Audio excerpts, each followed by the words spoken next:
One of the traps that can hold us back comes in the form of four words. It's not my fault. And it's true. It is not your fault that they cheated on you. It is not your fault that they refused to put the energy into the marriage. It is not your fault, whatever abuse or trauma you have endured. None of that is your fault. The problem, though, with it's not my fault is it can so easily slide into it's not my responsibility. And we can so easily look to the one that hurt us and expect them to be the one to do the work to heal us. Now, I definitely fell into this trap. My ex-husband did all of the wrong things and left me to clean up everything. And I kept waiting. I kept thinking that he needed to apologize, that he needed to face consequences in the court system. And I kept waiting for those things to happen.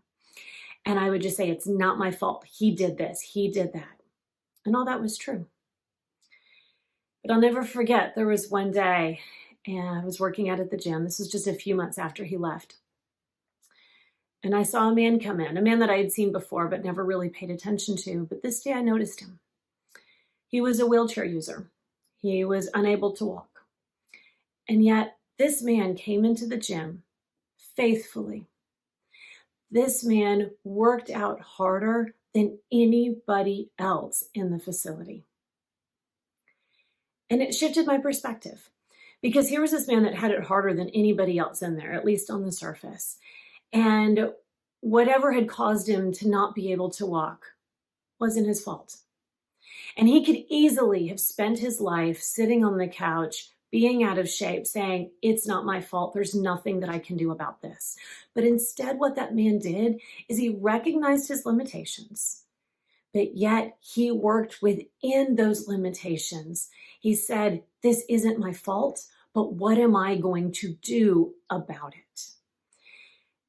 And I watched him and I learned from him. And I took that same attitude towards my divorce and the healing from it. None of what happened was my fault, but what I did from that point was my responsibility. And so that's what I'm asking you to do. So often we get held back by thinking it's not our fault, and then we stop there. That's your starting point. That's your baseline. But what are you going to do now?